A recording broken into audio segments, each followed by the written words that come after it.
I'm a coffee drinker, so I want to know everything about the coffee expert. But before that, I'd like to know more about the man besides the expert. I mean you. So you come from Colombia? I'm Colombian. You're Colombian. How does that affect your relation to coffee? I think that in Colombia, coffee is very important, right? Absolutely right. Now, you know, Colombia, coffee is one of the main agricultural products. And then I have the chance, to say in this way, to be sponsored by the growers. Colombian coffee, they have some cooperatives they call Colombian Coffee Federation of Coffee Growers, that is called FNC. And then they sponsor me when I finish my university to work in coffee. And also they sponsor me to do my master also. Then I see this is the chance that I have. So coffee has been a part of your life? I have to tell you the truth, the only thing that I know is coffee, no more. It's a very good thing to be an expert in one thing. So, okay, so from coffee to becoming an expert for Nespresso, how did that happen? I was working for the Colombian Coffee Federation, and then they sent me to Belgium to create the quality lab in Brussels to maintain the relation with their clients. Okay. And then staying in that position, I was offered to come to Nespresso, to be part of the Nespresso team. And then it was in 99. 99, a long time. A long time now. I'm becoming one of the dinosaurs of the company. So let's talk now about the coffee itself. First of all, the Grand Cru of Nespresso. Did you take a part in the creation of all of them, some of them? Some of them, you know, part of all these Grand Cru were created before I arrived to Nespresso. Okay. But afterward, we make some run renovation, and then I take the opportunity to play a little bit with this blend, adjusting the blend, new consumers, new markets, and then I start to do this, and also the limited edition. That is the opportunity that we have to learn also from the coffees, and to learn from these coffees and how this coffee behave on the production. That is not easy with our system. So KAZAAR is absolutely. KAZAAR is one example for this. It's one limited edition that we make. We learn from this. We make all these things with time, trying to produce something special and unique for our consumers. When did you begin working on KAZAAR? At KAZAAR, we worked 2 years ago.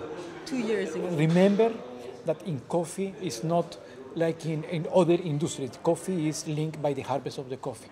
Then we have to do this at least 2 harvests behind, learning about the coffee, then looking how is the next crop, how it behaves the next crop, and then take the risk that the next crop that will be that we use to produce the coffee will be the right one. Like in wine, same millésimes, same principle. Exactly. So what would you say about KAZAAR? What defines it in 2 words? In 2 words, I think it's the most intense coffee that we have ever developed without have this harshness. That is intense without harshness. 2 words. Okay, so let's. I enjoy. I already take my sip. But enjoy this. No, again, but look this crema, because crema is key. Crema is what is delivering in the espresso all day long. The crema maintains the fragrance trap. When you make your sip in your mouth, this crema will be dissolved, will be break, and then at the moment that this broke, these bubbles, all the fragrance go to the mouth and then go to the nose. This, as in wine, this retronasal taste. And then it's this moment that you start to enjoy this kind of products, the good ones. The good ones, like this one. So okay. And you see afterwards. Look this. Try to do with other ones, and then I bet you that you will not have in this way. It won't stay that way, of course not.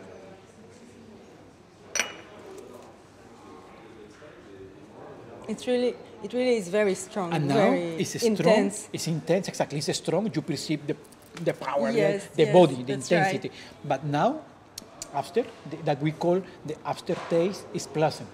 It's not. Right, it's not it's bitter. not giving the exactly. It's Not not bitter giving at all. this bitterness that this harsh that this is not pleasant.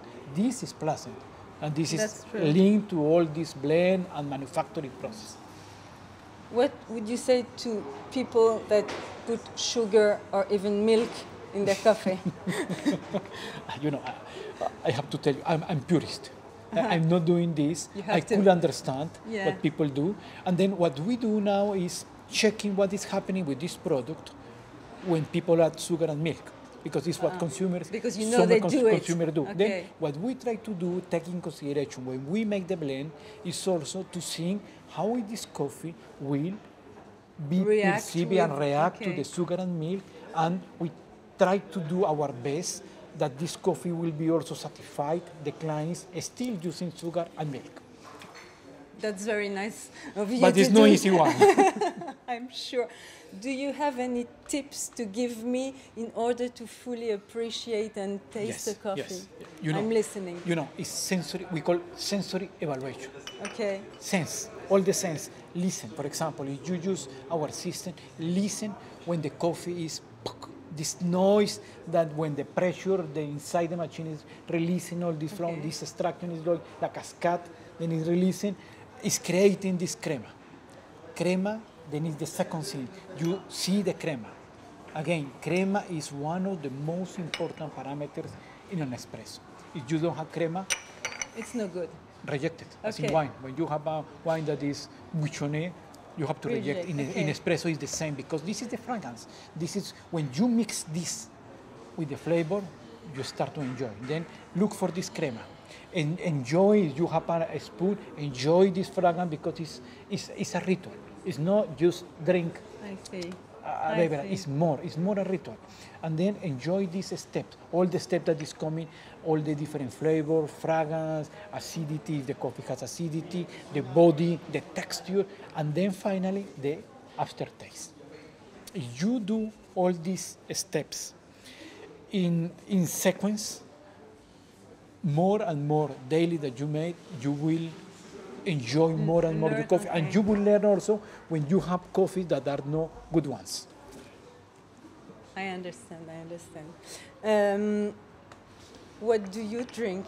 What coffee do you drink daily? Do you drink exclusively Nespresso? Sometimes coffee. If I can, yes. But sometimes, no, you know, you are in restaurants, you are outside, whatever, and then you have to. And I use from the professional point of view to check some kind of benchmark to see what they have. There is something that is good, there is something that is bad. And then, of course, if the coffee is not good, I tell that the coffee is not good. Because you are paying for this. Then you have to obtain, this is what is quality. Quality is something that you obtain what you are paying, what you expect for what you are paying.